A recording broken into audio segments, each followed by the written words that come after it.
Bien, queremos agradecerle, estimado ministro, por la oportunidad de hacer esta entrevista de parte del Organismo Andino de Salud. Queríamos siempre conocer de voz directa del principal de salud, del ministro de Salud de Colombia, un tema que es de alta relevancia a nivel andino y a nivel sudamericano y mundial. El tema de la reforma que está haciendo Colombia es un tema que necesita difundirse, que los países necesitan conocer un poco para tener más información sobre realmente lo que está ocurriendo en Colombia con este esfuerzo tremendo que están haciendo ustedes. Queríamos empezar conociendo un poco al personaje, a la autoridad. Perfecto. Le quisiera preguntar que nos informe sobre sus inicios, sus principales cargos que ha ocupado. Bueno, muchas gracias y gracias por la oportunidad. Sin duda es una buena oportunidad para difundir lo que estamos haciendo. Yo creo que en América Latina todos los países estamos enfrentando retos que son similares. Los sistemas de salud han tenido una evolución distinta, pero yo creo que nuestros problemas son muy parecidos. Yo tengo una trayectoria que no es la común de un ministro de salud. Mi primera profesión fue ingeniero civil. Me gradué de Ingeniería Civil en Medellín, la segunda ciudad de Colombia. No trabajé mucho tiempo como ingeniero, trabajé 2 años como ingeniero y después empecé a estudiar economía. Hice una maestría en economía y después un doctorado en economía, siempre haciendo énfasis en los temas sociales. Yo trabajé en los temas de desarrollo, de pobreza, desigualdad, de educación. También hice algunos estudios sobre temas de salud, en particular algunos de los primeros análisis que se hicieron sobre el impacto de lo que se conoce en Colombia como el régimen subsidiado en salud, por allá hace unos 10 años. Fui funcionario público en el pasado también, fui subdirector del Departamento Nacional de Planeación, que es el Ministerio de Planeación, que todavía persiste, dijéramos, una herencia de los años 60. Todos los países latinoamericanos tuvieron oficinas de planeación, han ido desapareciendo y Colombia todavía persiste. Yo fui subdirector, años 2002-2003, pero mi trayectoria ha sido básicamente como docente e investigador. Dedicado a la academia. Dedicado a la academia, trabajé en un centro de investigación que se conoce como FEDesarrollo en Colombia en temas de economía, y los 6 años previos a aceptar el ministerio, asumí por allá en septiembre del año 2012, del año anterior, fui decano de la Facultad de Economía de la Universidad de los Andes, que es una universidad privada aquí en la ciudad de Bogotá. Y allí fui docente e investigador también. He publicado, dijéramos, varios libros sobre temas sociales. Fui también columnista de prensa por 7 años largos. Todos los domingos escribí una columna sin falta. Tuve suerte como columnista, me dieron el Premio de Periodismo de Colombia, Simón Bolívar, por allá en el año 2009. Bueno, y aquí estoy un poco tratando de pasar de la teoría a la práctica, como dice. Excelente, creo que con esa larga trayectoria y fructífera trayectoria, la experticia, el conocimiento que ha ido adquiriendo, creo que garantiza que esta gestión acá delante del Ministerio de Salud de Colombia, del Ministerio de Salud y Protección Social de Colombia, va a llevar adelante exitosamente el tema de la reforma. ¿Podría ya, utilizando esas características académicas, explicar un poco cómo funciona primero el sistema de salud de Colombia? El sistema de salud en Colombia es un sistema de aseguramiento. Colombia está cumpliendo, va a cumplir en diciembre de este año 20 años de una reforma grande. En Colombia se conoce como la Ley 100 del año 1993, donde tuvimos una reforma de fondo de nuestro sistema de salud. A los colombianos nos gusta, por razones de diversa índole, aprendiendo los números de las leyes. No sé si eso pasa en otros países de América Latina. Todos somos muy buenos para recitar números y decretos. Entonces tuvimos la Ley 100, Ley 100 es muy conocida, Ley 100 del año 93, son 20 años, de un sistema, dijéramos, de aseguramiento, basado, dijéramos, en esas funciones de aseguramiento, donde lo que trata de garantizar el Estado es primero la protección financiera de los hogares, y segundo, dijéramos, ir ampliando progresivamente un paquete de bienes y servicios de salud garantizados y que eso materialice en buena medida lo que se ha denominado en Colombia, también sucede en América Latina, en casi todos los países, el derecho fundamental a la salud. Dentro de ese aseguramiento tenemos 2 regímenes, uno contributivo, donde básicamente están los trabajadores formales, y que tienen capacidad de aportar y aportan empleados y empleadores. Más o menos la mitad de la población, 20 millones de colombianos, un poquito más, está en el régimen contributivo. La otra parte de la población está en un régimen que se conoce como régimen subsidiado. Inicialmente el régimen subsidiado fue pensado para la pobreza estructural, para una tercera parte de la población, pero hoy en día tenemos la mitad de la población, más de 20 millones de colombianos nuevamente en el régimen subsidiado, no aportan. Es el Estado el que aporta la prima del seguro, porque tenemos, dijéramos, un régimen de aseguramiento. ¿Quién hace el aseguramiento? También es una pregunta importante en nuestro sistema de salud. Lo hacen algunas compañías aseguradoras, dijéramos, podríamos denominarlas de manera genérica, se denominan EPS, empresas promotoras de salud. ¿Esas son privadas esas empresas? Son privadas, algunas hay públicas o algunas de naturaleza mixta, algunas son de la economía solidaria. Tenemos, dijéramos, muchas empresas de diversa naturaleza jurídica. ¿Necesitan un requisito para constituirse? No necesitaron muchos requisitos. Yo creo que uno en retrospectiva, 20 años después de la Ley 100, uno de los errores históricos que cometimos y hoy en día estamos pagando, algunos de los problemas del presente se derivan a eso, que casi cualquier compañía pudo ser una compañía aseguradora. Y por mucho tiempo no tuvimos un régimen estricto, por ejemplo, de inversión de las reservas técnicas. El Estado le entregaba una liquidez, el pago de las primas del aseguramiento, casi que a cualquier compañía, y se presentaron problemas de desvío de recursos y problemas, dijéramos, importantes, que hoy en día, dijéramos, están apareciendo.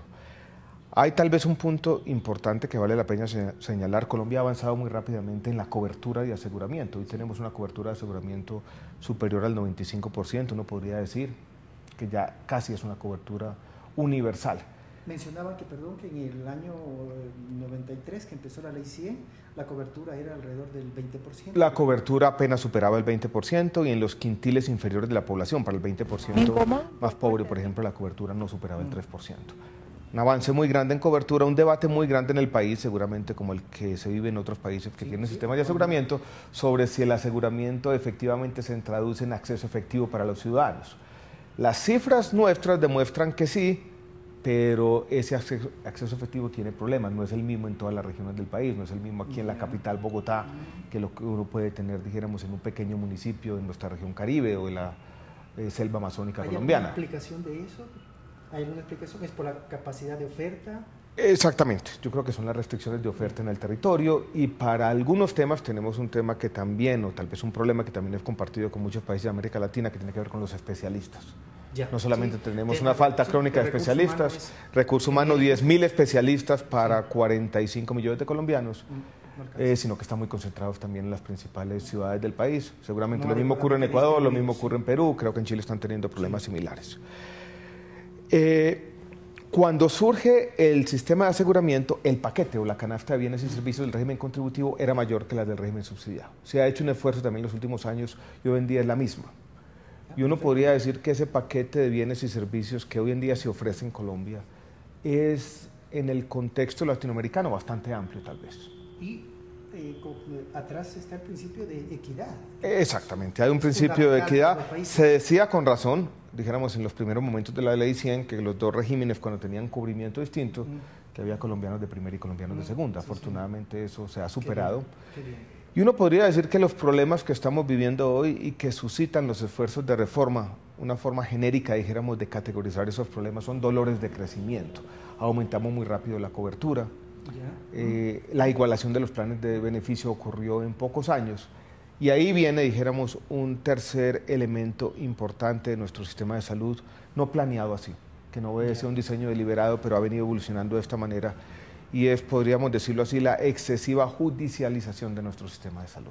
Que es bastante propio del sistema de Es muy propio el sistema colombiano, se está viviendo lo mismo en América Latina, en Brasil tenemos un problema, en Costa Rica también, pero yo creo que Colombia ha estado a la vanguardia de esta judicialización con todo lo que eso ha traído, porque no solamente quienes se han beneficiado de este recurso de amparo, la tutela, como la llamamos en Colombia, no han sido los ciudadanos más pobres, han sido quienes tienen acceso a los especialistas, generalmente los estratos más altos de la población, y eso ha causado algunos problemas financieros al sistema de salud. Entonces, y abusos también sistemáticos, pero bueno, ese es, dijéramos, otro elemento importante, no diseñado, no se concibió así en primera instancia, pero que hace parte, dijéramos, de nuestro sistema. Hoy hay un debate grande en el país sobre el sistema de aseguramiento, sobre la participación privada en esas funciones de aseguramiento, que siempre es vista, dijéramos, con algo de suspicacia muchas veces. Los sistemas de aseguramiento son complejos porque la rentabilidad de los agentes privados depende muchas veces de que no se acceda a los servicios Y ahí yo lo he llamado a veces en mis intervenciones públicas, hay una especie de núcleo de ilegitimidad, siempre va a haber una especie de suspicacia, un exceso de suspicacia, perdón, cuando se niegan servicios. Pero bueno, estamos tratando de mejorar los incentivos y ver cómo consolidamos los logros sociales que también son importantes.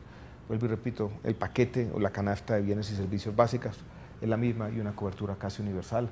En 20 años es un logro importante que consolidó el país. Logros importantes en 20 años, alcanzar una altísima cobertura y creo que para los próximos años ya casi estará en el 91,8%, 98%. Eso es una cifra muy, muy importante. También el incremento de la inversión. Entiendo que el gasto público en salud de Colombia está alrededor del 6%. ¿Tienen algún dato sobre el gasto de bolsillo, por ejemplo? Sobre gasto de bolsillo, se sabe que hay un debate grande. Los últimos datos muestran que el gasto de bolsillo en Colombia está entre el 20 y el 25%. Puede ser una quinta o una cuarta parte del gasto total en salud, que es relativamente bajo. El promedio en América Latina está por el lado del 50%, según el último dato que vi de la CEPAL. Entonces, en eso estaríamos, dijéramos, a la vanguardia de América Latina. Estaban viendo la reunión que tuvimos estos días.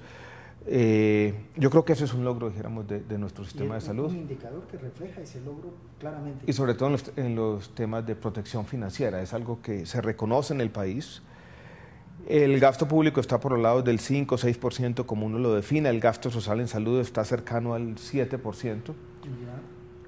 Creo yo, y yo creo que vamos a dar un debate en el país en los próximos días, que hay necesidad de aumentar tanto el gasto público, sobre todo para fortalecer algunos de los temas de la oferta pública, que es la única oferta existente en buena parte del país.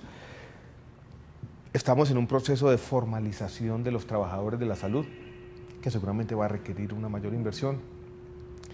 Y existen quejas sistemáticas de algunos de los prestadores sobre las bajas tarifas de algunos de los servicios y tratamientos médicos. Habrá que revisar el tarifas que no tenemos un tarifario como hay, dijéramos, una negociación independiente entre los pagadores o aseguradores con los prestadores. Hay algunos tarifarios de referencia, pero no son obligatorios.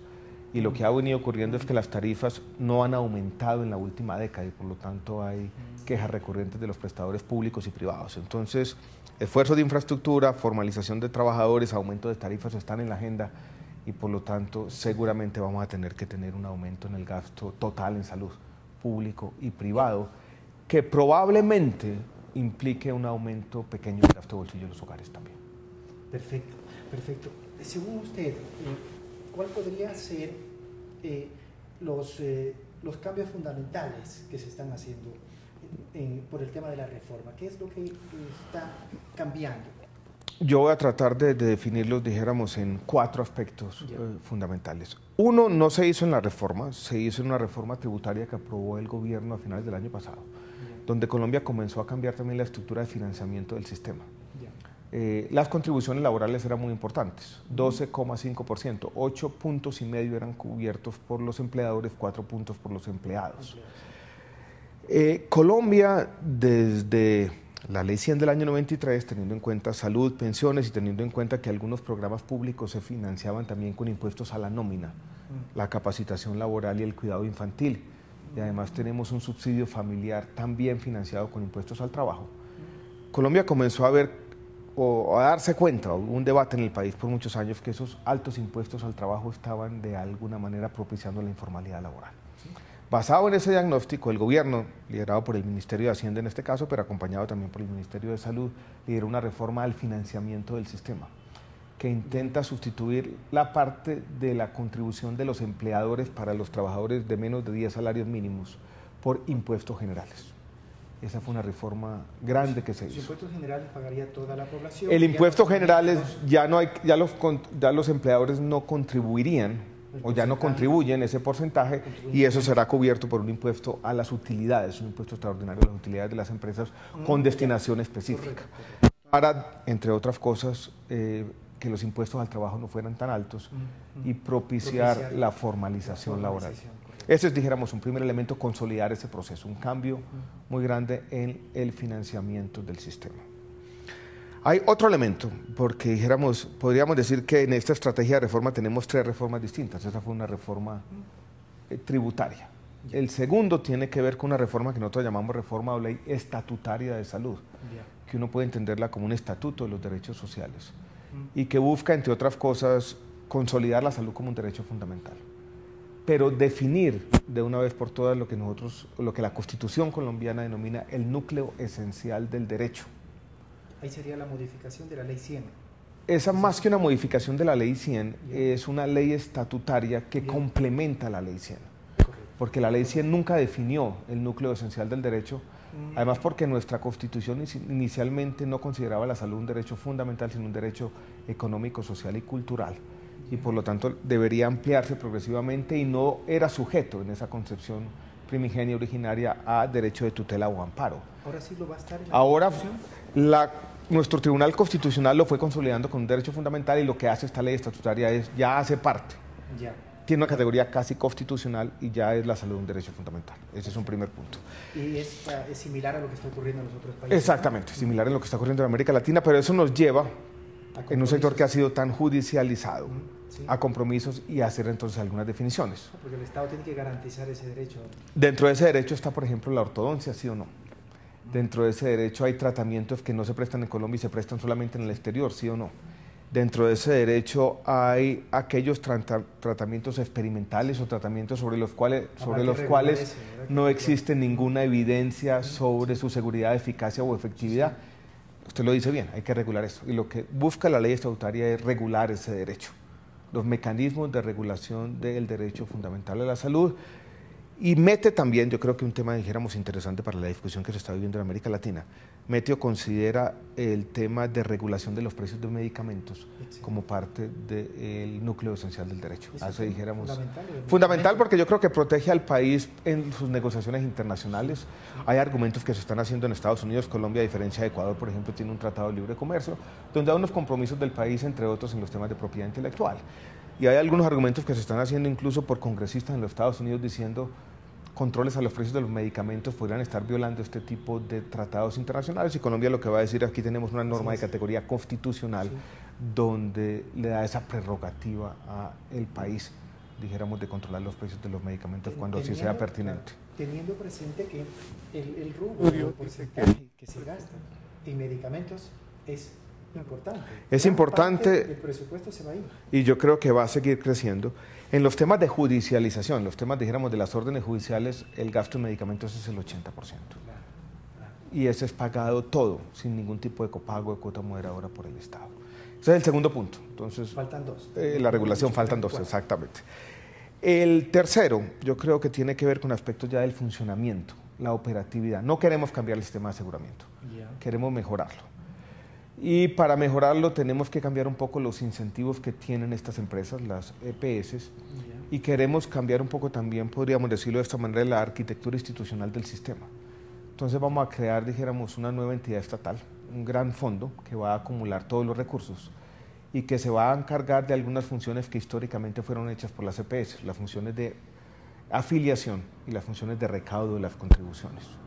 ¿Parecido al FONASA, al Fondo Nacional? Yo creo que se parece al FONASA, parece al FONASA chileno, y va a tener también una función que tiene el FONASA, la función de giro directo a los prestadores, autorizado por los nuevos aseguradores, que les vamos a cambiar el nombre, van a ser los llamados gestores de servicios de salud. Entonces allí vamos a tener, dijéramos, un cambio en las instituciones y en los incentivos de los aseguradores. La labor de quién va a asumir el riesgo, dijéramos, es una pregunta importante. Y lo que nosotros hemos pensado es que parte del riesgo lo va a asumir el Estado, pero estos nuevos gestores de servicios de salud van a asumir también una parte del riesgo, no todo. Entonces vamos a hacer, el riesgo va a ser compartido por ellos de mejor manera. En Colombia, como lo dijimos hace un rato, las EPS históricamente podían operar en cualquier parte y las teníamos por todo el territorio, en muchas regiones con una operación bastante exigua, sin tener red. Los vamos ahora a concentrar territorialmente. Entonces tenemos algunos ajustes a controlar la calidad, y vamos a incluir también el tema de pago por resultados dentro de, dijéramos, los cambios institucionales que estamos haciendo. Entonces puede verse como una consolidación y cambios institucionales de fondo. Ese es el tercer punto. El cuarto tiene que ver con los temas más de talento humano.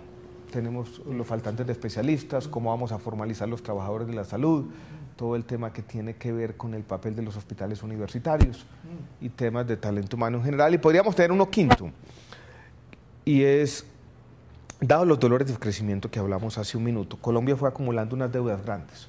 Algunas de estas EPS tienen que ser liquidadas, y vamos a necesitar unos fondos especiales de salvamento para ciertos hospitales o sectores. Entonces ahí dijéramos unas medidas coyunturales para lidiar con los problemas financieros que son... ¿Algún criterio se llevará ese salvamento tal vez más enfocado a lo público? Más enfocado a lo público. Yo creo que casi que exclusivamente enfocado a lo público. Esos son, dijéramos, los elementos esenciales de una reforma. Tal vez habría que hablar un poquito de los tiempos. La ley estatutaria ya fue aprobada el 20 de junio pasado.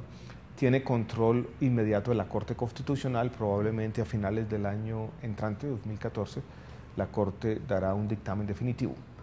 La ley ordinaria, que es la que tiene los elementos 3 y 4, dijéramos, de lo que describimos, ya superó un debate de los 4 debates necesarios. El debate en la Comisión Especializada del Senado, pasa a la plenaria del Senado y se estarán faltando 2 debates en la Cámara de Representantes. Esperamos en este semestre, segundo semestre de este año. ¿Plenamente estará en funcionamiento en el 2014 entonces? Tiene un periodo de transición más largo, de 2 años. 2 años. 2 años, o sea, plenamente 2015. Correcto. Entonces, ¿se convertiría en una política que va a trascender incluso gobierno? Esperamos que dure otros 20 años como la ley 100. Sí, debería durar. Incluso más. Sí, correcto. Bien, entonces, para los ciudadanos que van a recibir los beneficios de esta reforma, ¿cómo le podríamos explicar al ciudadano común que va a las instituciones de salud, que le atiendan, que le resuelvan su problema de salud? ¿Cómo se va a digerir o a transformar el servicio para ellos? ¿Cómo lo podríamos explicar que se va a transformar el servicio? Es una buena pregunta. Pues nada haríamos con cambiar los incentivos y cambiar las instituciones si esto no se traduce en una mejor calidad y oportunidad en los servicios de salud. Colombia, como todos los países de América Latina, tiene unas clases medias crecientes y exigentes.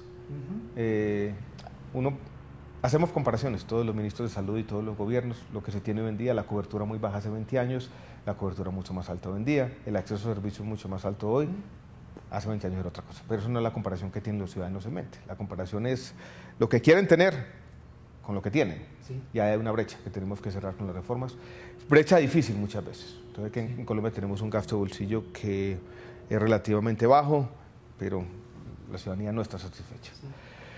Sí. Uno de los problemas que estamos teniendo en los últimos años tiene que ver que las EPS, estas aseguradoras, se han convertido muchas veces en un obstáculo para el acceso a servicios de calidad. Hay muchas trabas, hay un montón de procedimientos administrativos, hay obstáculos de mucha naturaleza. Al cambiar los incentivos, como lo dijimos hace un rato, nosotros creemos que esas trabas van a desaparecer o por lo menos se van a disminuir de manera sustancial. Y ahí los ciudadanos podrán mejorar la calidad y la oportunidad de los servicios, eso es fundamental. Al consolidar el derecho fundamental a la salud, creemos que también vamos a tener una mejor regulación y vamos a poder hacer lo que queremos hacer de manera mucho más ordenada y eso tiene que traducirse también en una mejor garantía del derecho y unos mejores servicios para los ciudadanos. Tenemos restricciones de oferta, el tema de los especialistas apunta a eso, a garantizar también oportunidad y calidad. Creemos que en la medida que la reforma tributaria funcione, va a haber más empleo formal y por lo tanto mayores recursos para el sistema y las cosas que estamos pensando en términos de ampliación de infraestructura van a ser posibles. Entonces yo creo que ahí tenemos, ahí va a sentir el ciudadano tenemos que ligar, dijéramos, los objetivos, exacto, los objetivos instrumentales de la reforma con los objetivos intrínsecos, los que le tienen que llegar al ciudadano. Yo como economista siempre soy consciente de que las reformas sociales no son fáciles y que ocurren en una forma que hay, a veces los economistas hablamos de oblicuidad, no tiene que apuntar por aquí para pegar por allá. Y en eso estamos haciendo, hay que arreglar algunas cosas para que en la medida que mejoren los incentivos de los agentes, eso se traduzca efectivamente. Y eso se traduce luego en el fondo en gobernabilidad. En gobernabilidad. En desarrollo, porque también un dato interesante es que va saliendo es que mientras más se invierte en los países en salud, eso en el fondo también se está invirtiendo en mejorar el desarrollo social. Sin duda. El desarrollo social, el desarrollo económico, de tal forma que realmente es una inversión para el país. Sin duda, tenemos algunos indicadores de salud pública que mejorar. Por ejemplo, la mortalidad materna en Colombia es relativamente alta, en mortalidad infantil vamos a cumplir la meta del milenio. Tenemos algo en no transmisibles. Tenemos lo mismo que está ocurriendo en América Latina, una transformación grande del perfil epidemiológico, pero todavía con algunas de las enfermedades tropicales en algunas regiones que siguen existiendo.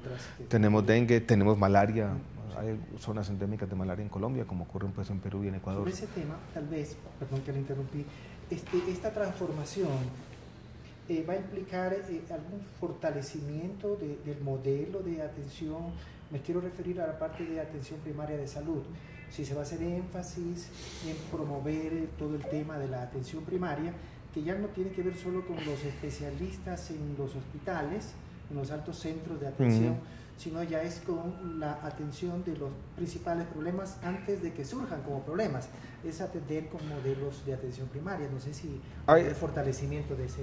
Ahí tenemos, dijéramos, desafíos grandes, que son los mismos que tienen muchos países de América Latina. Bien. Paralelo a la reforma, le presentamos a los colombianos hace un mes un plan decenal de salud pública que quiere de alguna manera fortalecer las actividades de salud pública en las regiones y de alguna manera aumentar esas capacidades estatales y avanzar en ese tema. Sobre el tema de atención primaria en salud ha sido un tema difícil, dijéramos. Yo creo que existe una tensión entre los modelos de aseguramiento y de atención primaria. Tenemos 2 o 3 artículos que apuntan a eso, de cómo la atención primaria en salud tiene que hacer parte de la red.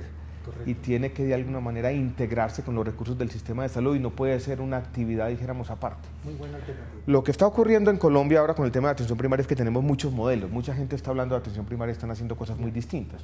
Entonces tenemos algunas de las regiones más ricas del país que tienen recursos propios financiando proyectos de atención primaria pero que no están plenamente articulados con las redes y por lo tanto no son plenamente sostenibles.